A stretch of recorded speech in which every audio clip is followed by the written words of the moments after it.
गुजरात कांग्रेस के कार्यकारी अध्यक्ष हार्दिक पटेल को सुप्रीम से थोड़ी राहत मिली है। ये राहत इस प्रकार की है कि अब वो चुनाव लड़ सकते हैं। सीधी बात करेंगे, हार्दिक पटेल हमसे जुड़े हैं। हार्दिक, रास्ता साफ होता हुआ लग रहा है, चुनाव लड़ेंगे आने वाली असेंबली का 2022 में आ रही। सवाल यह है कि चुनाव लड़ना हमारा उद्देश्य नहीं है। हमारा उद्देश्य है कि जिस मेहनत के साथ हमने प्रदेश के लोगों की आवाज़ को बुलंद किया है, उस आवाज़ को और ज़्यादा बुलंद करने का अब हमें मौका मिलेगा। बिना सत्ता पे रहे हुए हमने प्रदेश में तीन बड़ी योजनाएं गरीब लोगों के लिए लागू करवाई और आज हजारों लोग उस योजना का फायदा ले रहे हैं। अगर हम बिना सत्ता में रहे हुए इतना कर सकते हैं, तो अगर फ्यूचर में जब हम एमएलए बनेंगे या एमपी बन के जब फ्लोर पे जाएंगे, तो स्वाभाविक रूप से नए कायदे भी लोगों के हितों के लिए बना सकते हैं।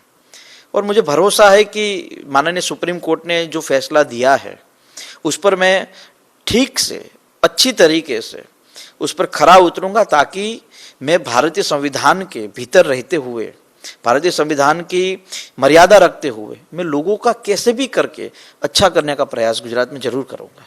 जोन कौन सा रहेगा? मध्य गुजरात रहेगा, सौराष्ट्र रहेगा? हार्दिक की पसंद कौन सी रहेगी? सवाल ये कि अभी कुछ ऐसा तय नहीं है कि कहाँ से लड़ना, पार्टी तय करेगी, बाद में वो होगा।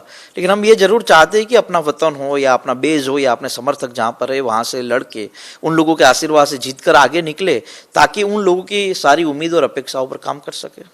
आपने बताया पार्टी तय करेगी, अभी नरेश पटेल का मामला खड़ा है, पार्टी तय ही नहीं कर पा रही।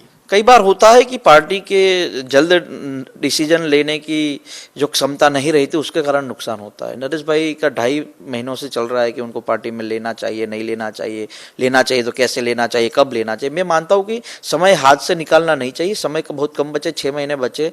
जो भी फैसला पार्टी करना चाहे, हाँ या ना में क्लियर करना चाहिए। ये तो लगातार उनकी व्यक्तित्व का अपमान हो रहा है। अपमान नहीं करना चाहिए। जब हम किसी का सम्मान भी ना करें तो अपमान तो नहीं करना चाहिए। अच्छा, ये नरेश पटेल का अपमान मतलब पाटीदार समाज का अपमान माना जाए? 2.5 महीने हुए, इसलिए मैं बोल रहा हूँ। अगर मान लीजिए कि नरेश भाई की ओर से कुछ गलत हो रहा है, तो आप खुलासा करिए। अगर आपकी ओर से निर्णय नहीं लिया जा रहा है, तो उसका भी खुलासा कीजिए। लेकिन चर्चा तो होनी चाहिए ना, हाँ या ना में चर्चा होनी चाहिए। आप भी तो कार्यकारी अध्यक्ष है, आप क्यों डिसीजन नहीं ले सकते? देखिए, मैं डिसीजन पावर में कार्यकारी अध्यक्ष नहीं हूँ। डिसीजन पावर हमारा कोई नहीं होता कार्यकारी, वो तो पीसीसी लेंगे, इंचार्ज लेंगे, राष्ट्रीय अध्यक्षा लेंगी उनको ज्वाइन कराने का मामला। उसमें हम लोग तो राय दे सकते हैं कि हाँ कीजिए, नहीं कीजिए, करना है तो आगे जल्दी कीजिए। उससे ज्यादा मेरा रोल पूरे गुजरात में नहीं है ना। तो कार्यकारी अध्यक्ष का मतलब क्या होता है? तो पार्टी को कई बार वही तो प्रॉब्लम होती है। मेरा ये मानना है कि गुजरात में, दूसरे स्टेट में कार्यकारी अध्यक्ष की वैल्यू होगी, गुजरात में कार्यकारी अध्यक्ष की वैल्यू मेरा ये मानना है कि शादी के बाद नसबंदी जैसा है। आपको पद दे दिया लेकिन काम नहीं मिलेगा, आपको निर्णय शक्ति में कहीं जगह नहीं देंगे आप। वही तो हो रहा है ना। 17 में पाटीदार आंदोलन के कारण कांग्रेस 42 पर थी, वहां से 82 पर आई है। 17 से पहले 15 का पंचायत के चुनाव में बीजेपी एक भी जिला पंचायत नहीं जीत पाई थी, सारी जगह। उसके बाद आपने हम लोगों का उपयोग नहीं किया। हम लोगों को गुटबंदी में, आपकी गुटबंदी के कारण हम लोग परेशान हो रहे हैं। हमारा ठीक से उपयोग ना हो, हमको काम ना दिया जाए, हमारा लगातार अपमान किया जाए, तो लोग भी देखते हैं कि हार्दिक के साथ भी क्या हो रहा है।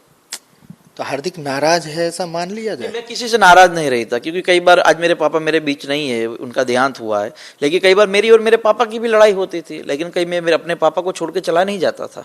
लेकिन कहने की बात यह जरूर है कि पार्टी को गुजरात में 6 महीने बचे हैं। गुजरात के लोग एक नई उम्मीद के साथ कुछ देखना चाहते हैं, कुछ करना चाहते हैं, तो पार्टी को जल्द से जल्द फैसला करना चाहिए। मैं लगातार गुजरात में अच्छे लोगों को आगे करने की फेवर में रहा हूँ, और कुछ लोग हैं जो अपने ही लोगों को आगे करने की फेवर में रहते हैं। बहुत बहुत शुक्रिया हार्दिक पटेल। तो ये थे हार्दिक पटेल, गुजरात के कार्यकारी अध्यक्ष, जिन्होंने संकेत दिया है कि वो अपने वतन विरमगाम से चुनाव आने वाला लड़ सकते हैं। साथ ही में उसने बताया कि कांग्रेस आला कमान जो कि नरेश पटेल के बारे में कोई डिसीजन नहीं ले रही है, वो नरेश पटेल का, पाटीदार समाज का अपमान है। तो कांग्रेस को जल्द से निर्णय लेना चाहिए, जाहिर करना चाहिए। गुटबंदी के कारण हार्दिक पटेल का भी अपमान हो रहा है। कैमरा पर्सन अंकित दवे के साथ मैं हिरेन राजगुरु, एबीपी न्यूज, अहमदाबाद।